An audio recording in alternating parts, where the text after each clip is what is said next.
Hello student, स्वागत है आप सभी का आपके अपने चैनल गॉड क्लासेस पर। गॉड क्लासेस यानी मैथ्स भी एंड मस्ती भी। तो बच्चों, आज की जो क्लास है वो अप्लाइड मैथमेटिक्स और कोर मैथमेटिक्स दोनों के लिए है। अगर आपके पास अप्लाइड है या आपके पास कोर है, तो जो टॉपिक हमारा आज करने वाले हम सेट्स एंड रिलेशन, ये दोनों के ही सिलेबस में है। कोर मैथ्स की बात करें तो ये फर्स्ट चैप्टर है, अप्लाइड मैथ्स की बात करें तो ये फिफ्थ चैप्टर है। और कोर मैथ्स की बात करें तो सेट्स अलग चैप्टर है, रिलेशन अलग चैप्टर है, लेकिन अप्लाइड मैथमेटिक्स में दोनों चैप्टर को इकट्ठा करके एक चैप्टर बना दिया गया, सेट्स एंड रिलेशन। लेकिन कंसेप्ट वाइज सब कुछ ऑलमोस्ट सेम है।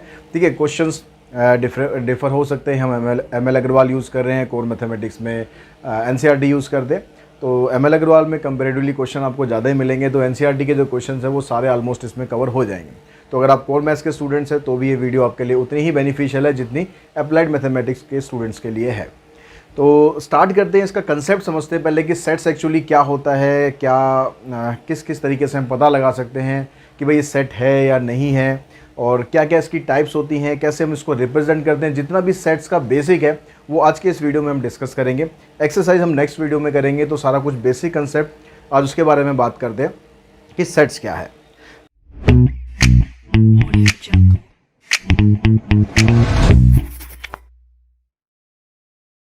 क्या है तो सेट्स के लिए मैं डेफिनेशन बताने से पहले आपको कुछ एक एग्जांपल देता हूं, तो आप सोच के अपने मन में या कमेंट बॉक्स में आप कमेंट भी कर सकते हैं, क्योंकि वीडियो तो रिकॉर्डेड है, लाइव तो है नहीं। तो आप कमेंट बॉक्स में कमेंट करके अपने आंसर आप देख भी सकते हैं कि अगर मैं आपको एक ऑप्शन दूं कि भाई आपको एक लिस्ट बनानी है, लिस्ट ऑफ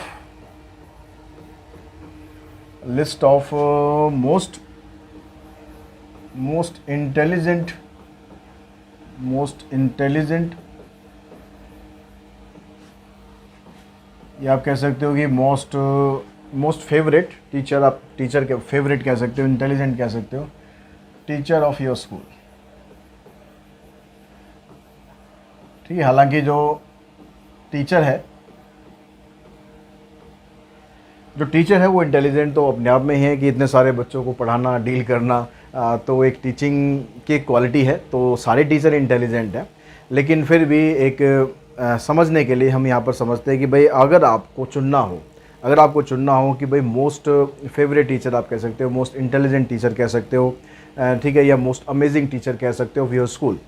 अगर आपको ये चुनने को बोल दिया जाए, आपकी पूरी क्लास को चुनने के लिए बोल दिया जाए कि भाई आपको एक टीचर का नाम हमें बताना है, या आपको 3 टीचर के नाम बताने हैं जो आपको सबसे अच्छे लगते हैं, ठीक है, या जो सबसे इंटेलिजेंट है, आप ये कह सकते हो। समझने के लिए हम यहाँ पर ये कह सकते हैं, ठीक है। अगर अब ये मुझे आप बताओ, कमेंट बॉक्स में कमेंट करके आप मुझे बता सकते हैं, ठीक है, या आप खुद सोच सकते हैं कि अगर मैं इस लिस्ट को बनाऊं, ठीक है, एज ए स्टूडेंट अगर मैं इस लिस्ट को बनाऊं, या एज ए स्टूडेंट अगर आप इस लिस्ट को बनाओ, तो जितने भी क्लास के स्टूडेंट हैं क्या सबकी लिस्ट सेम आएगी?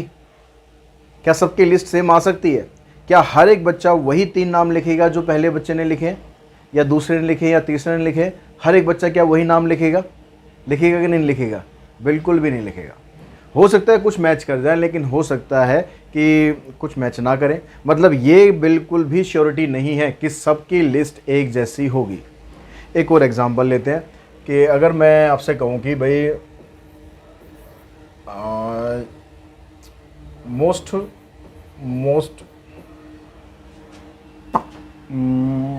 Most useful book of mathematics, ठीक है, यूजफुल आप कह सकते हो, या बेस्ट बुक ऑफ मैथमेटिक्स या अप्लाइड मैथमेटिक्स, इस तरह का हम कोई भी स्टेटमेंट ले सकते हैं। अब यहाँ पर अगर हम एक लिस्ट बनाते हैं, ठीक है, स्कूल के अंदर मान लो 1000 बच्चे हैं, सबसे बोलते हैं कि भाई आपको एक लिस्ट बनानी है जो कि सबसे यूज़फुल बुक लगती है आपको मैथमेटिक्स के लिए। तो कुछ बच्चों का कमेंट आएगा, सर कोई यूज़फुल बुक नहीं है, मैथमेटिक्स ही बेकार है। ठीक है, ऐसा भी आएगा। और कुछ बच्चों के कमेंट आएंगे कि जो मैथमेटिक्स से प्यार करते हैं, मैथमेटिक्स को समझते हैं, आप लोगों ने मैथमेटिक्स ले रखी है, इस मीन्स आपको मैथमेटिक्स से लगाव है, आप मैथमेटिक्स करना चाहते हैं। लेकिन जिन्होंने मैथमेटिक्स छोड़ दिया है, जो नहीं कर सकते, वो कहेंगे यार सबसे बोरिंग सब्जेक्ट है मैथमेटिक्स, तो उनकी लिस्ट में तो कोई बुक आएगी ही नहीं। ठीक, उनकी लिस्ट में एक भी बुक नहीं आएगी। लेकिन जो और स्टूडेंट हैं उनकी लिस्ट में 1-2 कुछ बुक्स आ सकती हैं। अब यहाँ पर डिपेंड करता है कि आपको किस तरह की बुक्स पसंद आती है, या आपको कैसा लगता है कि भाई यूज़फुल बुक कौन सी है। ऐसी बुक जिसके अंदर एग्जाम्पल्स ज़्यादा एक्सप्लेन किए होते हैं, ऐसे बुक जिसके अंदर एग्जाम्पल कम होते हैं, एक्सरसाइज करने के लिए ज़्यादा दी होती है, ऐसे बुक जिसके अंदर एग्जाम्पल भी सॉल्व होते हैं, एक्सरसाइज भी सॉल्व होती है। तो सबका अलग अलग चॉइसेस होती हैं। तो आपको अगर यहाँ से लिस्ट बनानी पड़े तो यहाँ पर भी लिस्ट जो है वो डिफरेंट आएगी। अब अगर एक सीन और लेता हूँ मैं, अगर मैं आपको बोलूँ कि भाई आपको एक सेट बनाना है, आपको नेचुरल नंबर लिखने हैं, नेचुरल नंबर लेस देन 10। अब इसकी लिस्ट बनाने के लिए अगर बोल दिया जाए, चाहे कोई भी स्टूडेंट हो आपकी क्लास का, अगर उसे नेचुरल नंबर के बारे में पता है, तो अगर वो लिस्ट बनाएगा तो उसके लिस्ट के अंदर जो भी नेचुरल नंबर आएंगे 1 से लेकर 10 तक, लेस देन 10 बोला है तो 10 नहीं आएगा, यानी 1 से लेकर 9 तक, 1 से लेकर 9 तक ही लिस्ट आपकी बनेगी, 1 से 9 तक ही लिस्ट मेरी बनेगी, 1 से 9 तक की लिस्ट किसी और की बनेगी। यानी यहाँ पर कोई भी चांस नहीं है कि लिस्ट आपकी डिफरेंट हो जाए। क्यों नहीं है चांस? क्योंकि यहाँ पर जो स्टेटमेंट दी गई है वो प्रॉपरली डिफाइंड है कि आपको लेना क्या है। यहाँ पर जो वर्ड्स दिए गए थे मोस्ट इंटेलिजेंट या मोस्ट यूजफुल, ये एक प्रॉपरली डिफाइंड नहीं है कि what kind of intelligency you are looking. ठीक है, कैसी आप यूजफुल बुक देख रहे हो, कोई यहाँ पर कोई क्राइटेरिया फिक्स नहीं है। सबकी अलग चॉइसेस होते हैं, इंडिविजुअल चॉइसेस सबकी अलग अलग हो सकती है। तो यहाँ पर जो आप कलेक्शन करोगे दैट इज़ नॉट सेम, लेकिन यहाँ पर जो आप कलेक्शन करोगे ना 1 से लेकर 9 तक, कोई भी कर ले, इसकी जो कलेक्शन आएगी वो सेम ही आएगी। तो अगर मैं सेट्स की बात करूँ तो सेट्स क्या होता है, कलेक्शन करना ही तो होता है, लेकिन मैथमेटिक्स में थोड़ा सा उसको टेक्निकली डिफाइन किया जाता है कि सेट क्या होता है। सेट की अगर मैं डेफिनेशन की बात करूं तो set is a well defined collection of objects, well defined collection of objects, यानी जिन ऑब्जेक्ट्स को आप वेल डिफाइंड करते हो उनकी कलेक्शन। और वेल डिफाइंड होने का मतलब है कि आप सेट के जो एलिमेंट्स यहाँ पर लिखने वाले हो, सेट्स के अंदर जो वैल्यूज़ लिखने वाले हो, वो चाहे मैं लिखूँ, आप लिखो, थर्ड पर्सन लिखे, सबकी वैल्यू सेम आनी चाहिए, दैट इज़ कॉल्ड सेट। तो अगर हम इन सिचुएशन की बात करें तो ये सेट नहीं है, ये भी सेट नहीं है, लेकिन ये सेट है। ठीक है, क्योंकि यहाँ पर क्या है, यहाँ पर ये जो नेचुरल नंबर वर्ड दे रहा है ना, और लेस देन 10, ये इसको प्रॉपरली डिफाइन कर रहे हैं कि आपको कौन से नंबर लेने हैं। यहाँ स्पेसिफाई किया हुआ इसने कि आपको ये वाले नंबर लेने हैं। अब ये वाले नंबर लेने हैं तो दैट मीन्स यहाँ पर प्रॉपरली डिफाइन किया गया, और इसको आप कह सकते हो कि ये एक सेट है। तो जब हम सेट को लिखते हैं, यानी सेट के अंदर जो हम नंबर्स लिखेंगे या कुछ भी और लिखेंगे, अल्फ़ाबेट्स भी हो सकते हैं, नंबर्स भी हो सकते हैं, किसी का नाम भी हो सकता है, वो सब अलग अलग आगे हम क्वेश्चंस करेंगे।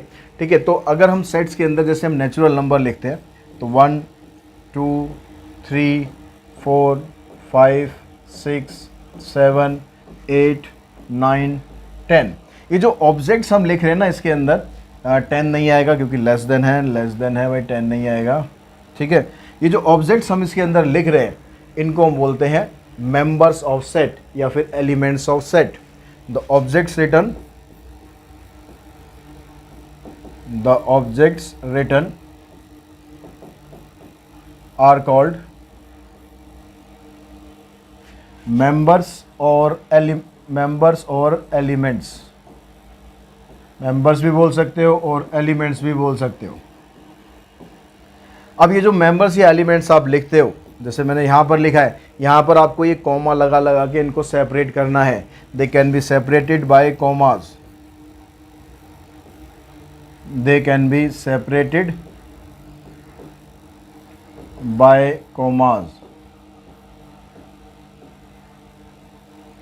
और सेट के अंदर क्या होगा, जब भी आप इन एलिमेंट्स को लिखोगे तो आप ऐसे नहीं लिख सकते हो, आपको इनको एक ब्रैकेट के अंदर डालना होता है। वो ब्रैकेट ये नहीं कि कोई सी ब्रैकेट उठा के डाल दोगे, वो भी ब्रैकेट स्पेसिफाई होती है। आपको जो मिडिल ब्रैकेट होती है इसके अंदर इनको डालना है, इसको बोला जाता है यहाँ पर ब्रेसिस। तो elements is always, elements of set is always enclosed with in the braces.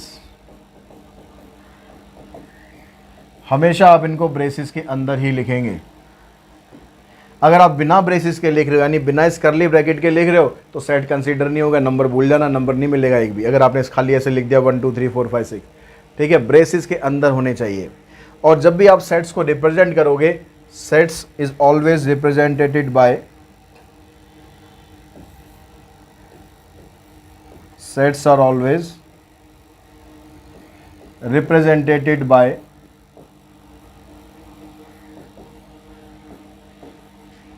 English alphabet, capital letter of English alphabet,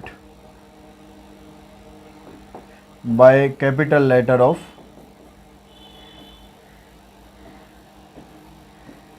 English alphabet. ठीक है, जब भी आप सेट्स को लिखेंगे तो हमेशा आप कैपिटल लेटर से उसको डिनोट करेंगे।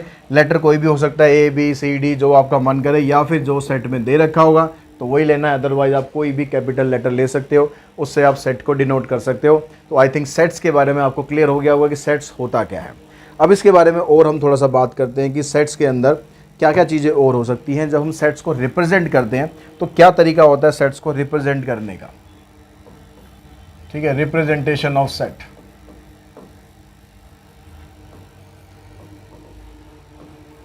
जब हम सेट को रिप्रेजेंट करते हैं तो दो तरीके होते हैं, दो तरीके से आप सेट को रिप्रेजेंट करते हो। एक तरीका होता है, इसको बोलते हैं हम रोस्टर फॉर्म,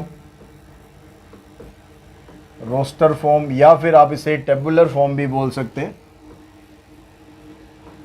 रोस्टर फॉर्म या टेबुलर फॉर्म। और दूसरा तरीका होता है set builder form, set builder form, या फिर आप इसे कह सकते हैं रूल मेथड। अब इन दोनों में डिफरेंस क्या होता है और कैसे हम इसको रिप्रेजेंट करते हैं। ठीक है, मान लिए मैंने एक सेट यहाँ पर लिखा, सेट लिखा मैंने यहाँ पर 2 4 6 8 10, ये सेट मैंने लिख लिया। ठीक है, तो अगर मैं एज ए एलिमेंट यहाँ पर रिप्रेजेंट कर रहा हूँ, that is called roster form. जब इसकी हम सेट बिल्डर फॉर्म लिखेंगे तो हम कैसे लिखेंगे, सेट बिल्डर फॉर्म या फिर यहाँ पर रूल मेथड। मतलब आपको एक रूल डिस्क्राइब करना है, यहाँ पर एक आपको रूल बताना है, यहाँ पर उस रूल को लिखना है और उस रूल से ये सारे नंबर को आपको रिप्रेजेंट करना है। तो अब यहाँ पर कैसे आप रिप्रेजेंट कर सकते हो। सबसे पहले तो ये जितने भी यहाँ पर एलिमेंट आप लिखोगे, जितने भी मेंबर आप लिखोगे सेट को, उन सबको किसी एक आप वेरिएबल से रिप्लेस कर सकते हो, किसी वेरिएबल से रिप्रेजेंट कर सकते हो। तो मान लो मैंने यहाँ पर लिखा x, मैं क्या कह रहा हूँ कि भाई जितने भी नंबर है ना, ये सबको मैं रिप्रेजेंट कर रहा हूँ x से। अब वो x क्या है, वो x क्या है, वो x मुझे बताना है, इस x को मेरे को यहाँ पर एक्सप्लेन करना है। तो मैं x को कैसे एक्सप्लेन कर सकता हूँ, मैं कह सकता हूँ कि भाई x की जो वैल्यू है वो आ रही है 2n। इवन नंबर है, इवन नंबर मतलब 2 का मल्टीपल है। अब 2 का मल्टीपल लेकिन कहाँ तक है, अगर मैं यहाँ पर खाली ऐसे छोड़ दूँ 2n, तो n की वैल्यू तो भाई 6 भी हो सकती है।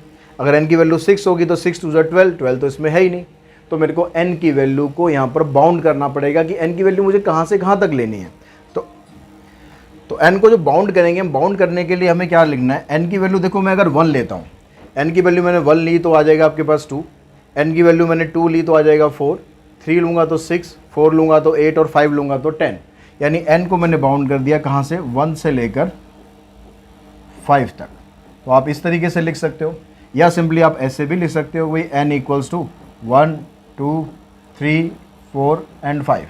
लेकिन इसमें प्रॉब्लम ये है कि मान लो आपको n 10 तक लेना पड़ जाएगा, तो आपको 10 तक लिखना है। अगर आप ये तरीके से लिखोगे तो आपको शॉर्ट में काम चल जाएगा। इसको बीच में से रीड करना है आपको, n इज़ ग्रेटर देन और इक्वल्स टू 1, लेस देन और इक्वल्स टू 5।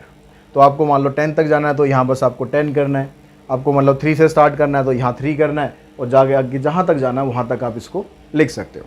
तो इस तरीके से जब हम किसी भी सेट को रोस्टर फॉर्म में लिखते हैं तो उसको टेबुलर फॉर्म में लिखने के लिए, सेट बिल्डर फॉर्म में लिखने के लिए हम एक एलिमेंट यहाँ पर लेके चलते हैं जो इन सब को रिप्रेजेंट करता है। ठीक है, यहाँ पर मान लो जैसे मैं एक और सेट लेता हूँ, मैंने यहाँ पर सेट लिखा AEIOU। तो मैं यहाँ पर क्या लिख रहा हूँ, मैं लिख रहा हूँ यहाँ पर वोवल्स। ठीक है, वोवल्स ऑफ इंग्लिश अल्फ़ाबेट। तो मैं इसको यहाँ पर रिप्रेजेंट कैसा करूँगा, B आ गया यहाँ पर, X क्या है यहाँ पर, X रिप्रेजेंट कर रहा है, X is vowels of English alphabet. ठीक है, यहाँ नंबर्स तो है नहीं, तो आप इसको इस तरीके से यहाँ पर रिप्रेजेंट कर सकते हो। तो जब भी हम किसी भी सेट को रिप्रेजेंट करेंगे तो दो तरीके होंगे रिप्रेजेंट करने के, या तो आप उसको रोस्टर फॉर्म में या टेबुलर फॉर्म में लिखेंगे, या फिर आप उसको सेट बिल्डर फॉर्म में लिखेंगे। ठीक है, अब उस बात करते हैं हम इसके बारे में कि जब हम इसके अंदर एलिमेंट्स लिखते हैं तो सेट्स के अंदर जो एलिमेंट्स होते हैं नॉर्मली वो रिपीट नहीं होते हैं। Elements in A set, elements in A set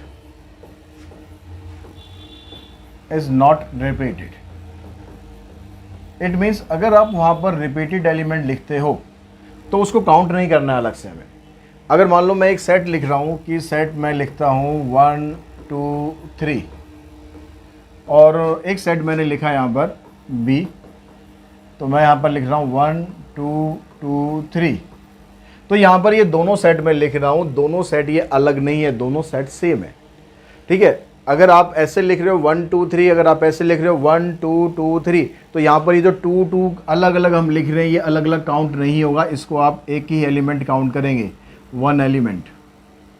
हाँ, लेकिन अगर आप ये लिख देते हो तो ये गलत नहीं है, आप लिख सकते हो, मतलब सेट्स को अगर आप रिप्रेजेंट ऐसे करना चाहो कर सकते हो, लेकिन वो यूजलेस है, वो काम का नहीं है। क्योंकि यहाँ पर जब आप 2 बार 2 लिख रहे हो, आप 10 बार 2 लिख रहे हो, कोई फ़र्क नहीं पड़ता, 2 एक ही बार काउंट होगा, तो इसलिए उसको लिखने का कोई लॉजिक नहीं बनता है। तो नॉर्मली हम जब सेट्स में एलिमेंट लिखते हैं तो उनको रिपीट नहीं करते हैं।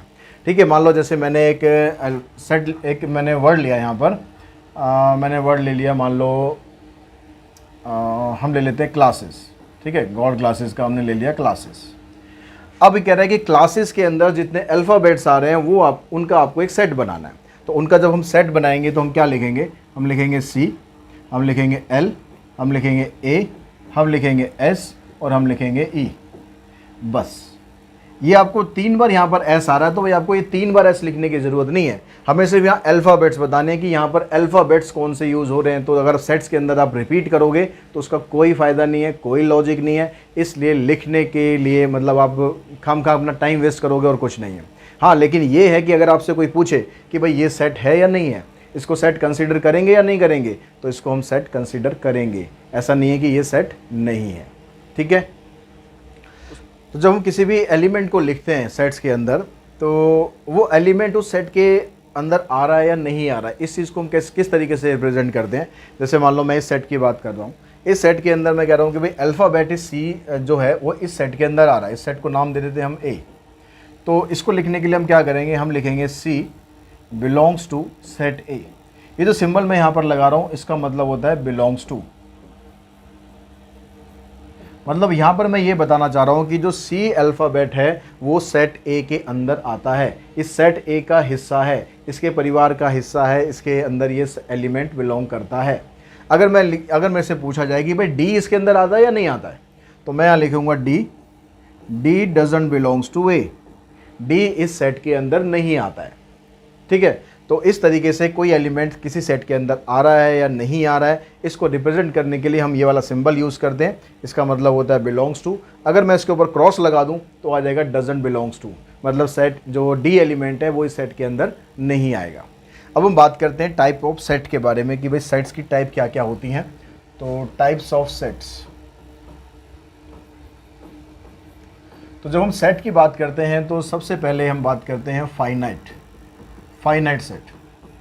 फाइनाइट सेट क्या होता है भाई, फाइनाइट सेट जैसे कि इसका नाम है कि भाई जिसके मेंबर्स या जिसके एलिमेंट्स आप काउंट कर सको, that is called finite set. अगर मैं यहाँ पर लिखता हूँ कि मैंने एक सेट लिखा x और x is natural number less than 10, कि भाई 10 से जो छोटे नेचुरल नंबर हैं वो मेरे को लिखने हैं।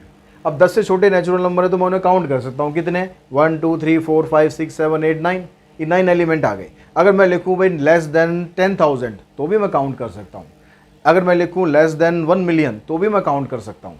ठीक है, काउंट वो बहुत ज़्यादा है लेकिन काउंट कर तो सकते हैं ना, ऐसा तो नहीं है ना कि भाई हम काउंट ही नहीं कर सकते हैं। तो ऐसे सेट जिसके अंदर एलिमेंट काउंटेबल होते हैं उसको हम बोलते हैं फाइनाइट सेट। और इसका उल्टा अगर मैं यहाँ पर कहूँ कि भाई इनफाइनाइट सेट के अंदर जिसके अंदर आप एलिमेंट काउंट ही नहीं कर सकते हो, ठीक है, अनकाउंटेबल यहाँ सेट नहीं, अनकाउंटेबल एलिमेंट। ठीक है, यहाँ भी एलिमेंट लिखो, यानी जिसके एलिमेंट्स को आप वो काउंट ही नहीं कर सकते हो।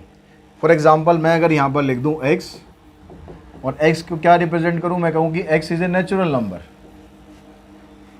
सिर्फ इतना ही लिख दूँ, x is a natural number, यहाँ पर मैं उसको बाउंड ना करूँ, तो मैं सेट को जब लिखूँगा तो क्या आएगा भाई 1 2 3 4 5, ये नेचुरल नंबर है, लेकिन ये तो ख़त्म होंगे नहीं ना।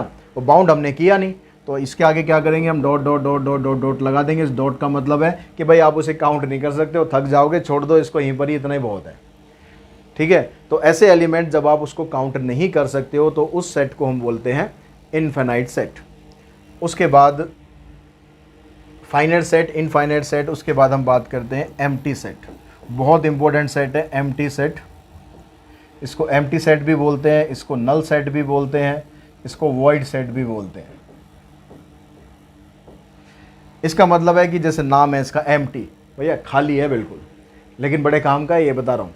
ठीक है, बहुत मतलब कुछ भी नहीं है इसके अंदर, ये खाली सेट है, नो एलिमेंट, कोई एलिमेंट ही नहीं है इसके अंदर। और इसको रिप्रेजेंट करने के लिए हम क्या करते हैं, it is represented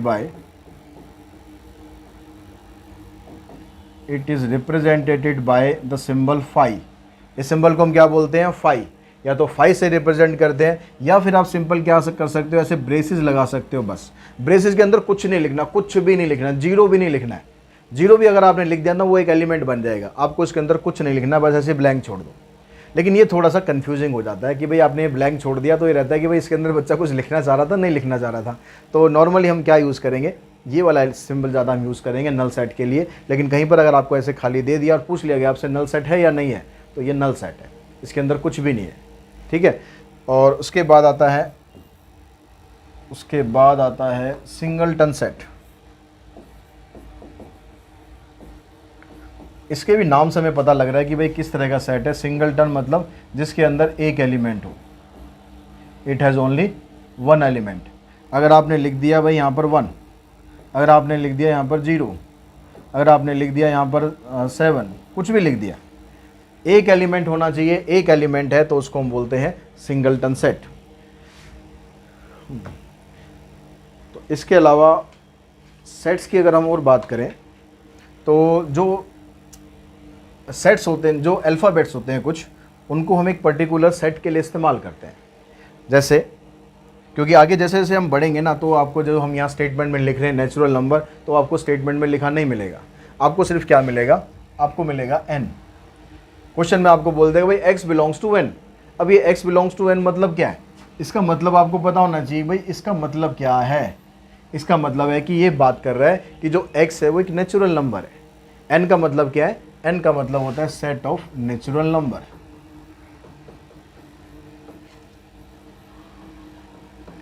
W capital, ये सारे कैपिटल में होंगे। ठीक है, W का मतलब क्या है, set of whole number. Z या फिर I से भी डिनोट करते हैं, Z से भी डिनोट करते हैं। किसको डिनोट करते हैं, set of integers.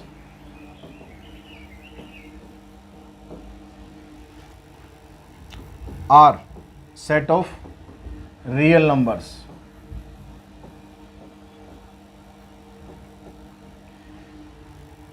Q set of rational number. T set of irrational number. तो ये सारे अल्फ़ाबेट होते हैं जो इन पर्टिकुलर नंबर को हम यहाँ पर डिनोट करेंगे। अगर कई बार ऐसा भी हो सकता है, मान लो इंटीजर है, इन दोनों पे तो नहीं होगा, इंटीजर पे हो सकता है, रियल पे हो सकता है, रैशनल पे हो सकता है, इर्रेशनल पे हो सकता है, इनके ऊपर ऐसे प्लस का साइन लगा दिया, तो प्लस R के ऊपर प्लस का साइन लगा रहा हूँ, तो इसका मतलब क्या है, set of positive real number. ये सारे रियल नंबर की बात नहीं कर रहा, ये सिर्फ पॉजिटिव रियल नंबर की बात कर रहा है। ठीक है, अगर मैंने Z के ऊपर माइनस लगा दिया तो मैं सारे इंटीजर की बात नहीं कर रहा हूँ, मैं कह रहा हूँ भाई सेट ऑफ नेगेटिव इंटीजर।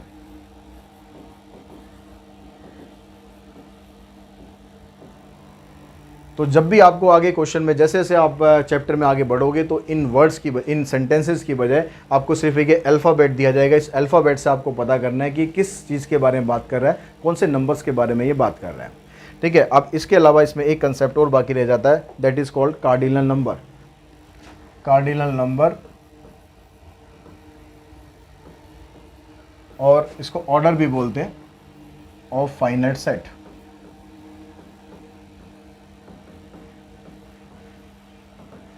तो कार्डिनल नंबर क्या है, cardinal number is the number of element of A set, is the number of element of a set and it is denoted by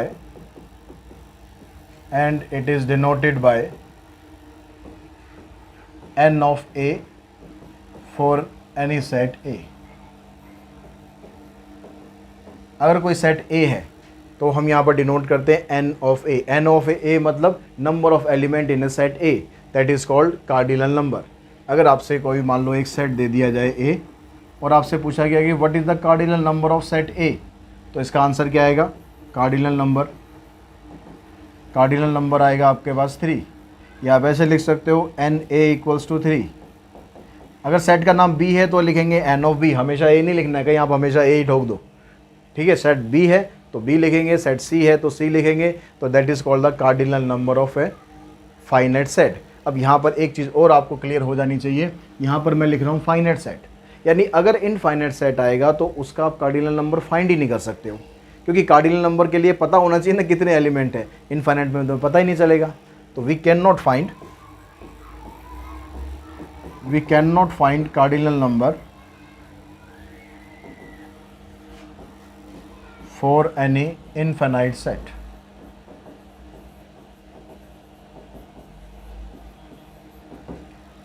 तो ये पूरा का पूरा जो सेट्स का जो बेसिक था, सेट्स का जो कंसेप्ट था, वो सारा हमने यहाँ पर डिस्कस कर लिया और आई होप आपको सारा कंसेप्ट अच्छे तरीके से समझ में आ गया होगा कि सेट क्या होता है, टाइप्स क्या होती हैं, कैसे कैसे प्रेजेंट करते हैं, कौन से अल्फ़ाबेट से कौन सा सेट रिप्रेजेंट किया जाता है, कार्डिनल नंबर कैसे निकालते हैं, सब कुछ आपको क्लियर हो गया होगा।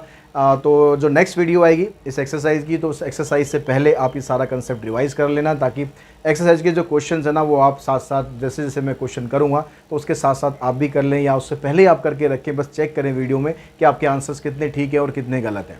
और साथ ही एक चीज़ कहना चाहूँगा कि वीडियो अगर आपको पसंद आ रहा है तो वीडियो को बच्चों लाइक कर दो, शेयर कर दो अपने दोस्तों के साथ, क्योंकि अप्लाइड मैथमेटिक्स बहुत पुराना सब्जेक्ट नहीं है, 2 साल ही हुए हैं, अभी तीसरा साल आप पढ़ रहे हो, तो कंटेंट बहुत ज़्यादा अवेलेबल नहीं है। तो बच्चे जो परेशान हैं कि भाई अप्लाइड मैथमेटिक्स कहाँ से पढ़ें, कैसे पढ़ें, तो उन सब की आप हेल्प कर सकते हो चैनल को शेयर करके, क्योंकि आपको पता है कि इस चैनल पर अप्लाइड मैथमेटिक्स का हर एक कंटेंट, हर एक एक्सरसाइज, हर एक क्वेश्चन आपको मिलेगा। कोई भी क्वेश्चन ऐसा नहीं होगा जो इस चैनल पर आपको ना मिले, ठीक है। अगर कहीं कोई प्रॉब्लम आती है तो कमेंट बॉक्स में मुझे कमेंट करो, मैं बताऊंगा कि आपको कहाँ पर क्या मटेरियल मिलेगा और कैसे मिलेगा।